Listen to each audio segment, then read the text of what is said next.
Go out to some international news that we are switching to. And a historic unity agreement was just signed by the two main Palestinian political parties. Rivals Hamas and Fatah agreed to end their divisions and form an interim national unity government during negotiations in China. Now, for more on what this means and any potential impacts on the Israel-Hamas war, I want to bring in our next guest here of this hour. We're joined by Rich Goldberg. He's a senior advisor from the Foundation for the Defense of Democracies. Rich, thanks so much for joining us on Live Now from Fox. And tell us the importance of this moment that we saw there in China. Well, we're not quite sure yet exactly what to make of this. There have been attempts at Palestinian unity governments in the past between Fatah and Hamas, the two leading parties among the Palestinian population. Fatah goes back to the late 1950s, Hamas in the late 1980s.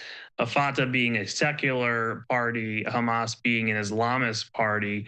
But really, when it comes down to sort of brass tacks, who are they and what are their policies towards Israel, towards peacemaking, towards incitement, and the rest, terrorism?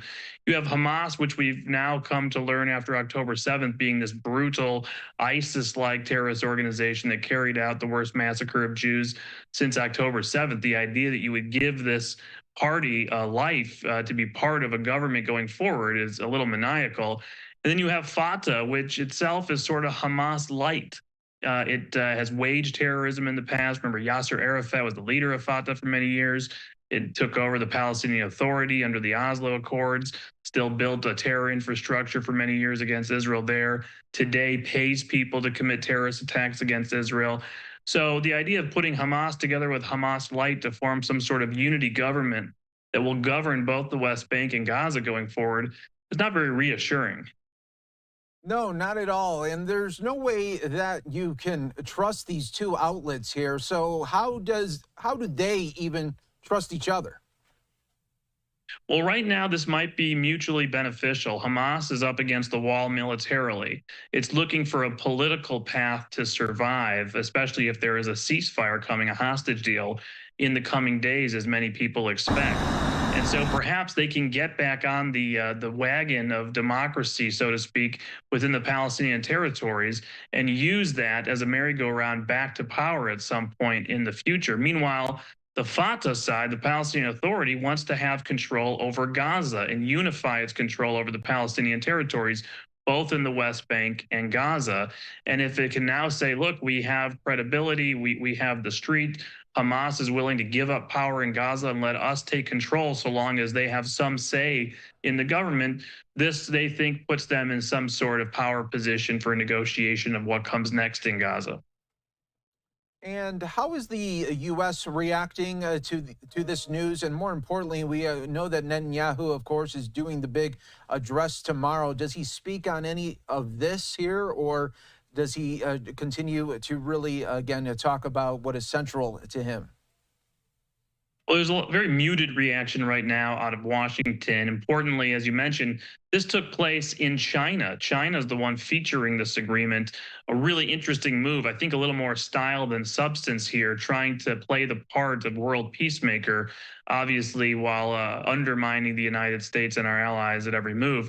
They are legitimizing Hamas in doing this deal in China. But we've seen them legitimize, obviously, Hamas's chief sponsor, Iran, over many years. They also brokered the peace agreement between Iran and Saudi Arabia just some months ago. And so China's role in here is interesting. Back in Washington, the United States and Israel are actually working with the UAE in Abu Dhabi about what comes next. And I think we're going to hear from Prime Minister Netanyahu in his speech tomorrow, his views on what might come next, parameters for what would be failure, what would be success, what would be contributing to terrorism in a future in Gaza, and what would prevent a future of a terrorism base in Gaza going forward. Does Hamas feel like they are on borrowed time, or do they feel like with the divisions that are happening, not only within Israel and Gaza, but more importantly, from a worldwide look, you have the divisions that are happening, protests happening all over the country and around the world on these ceasefire issues.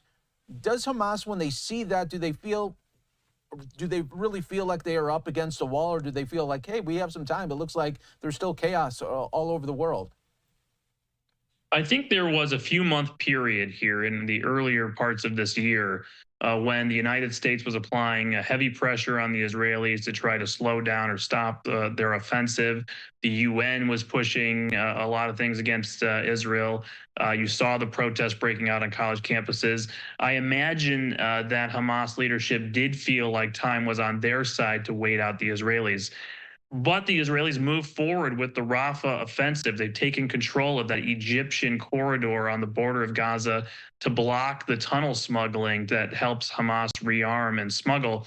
And now you've seen reports that Israel likely took out the #2 man in Gaza for Hamas, the head of its military wing that planned October 7th in Mohammed Deif.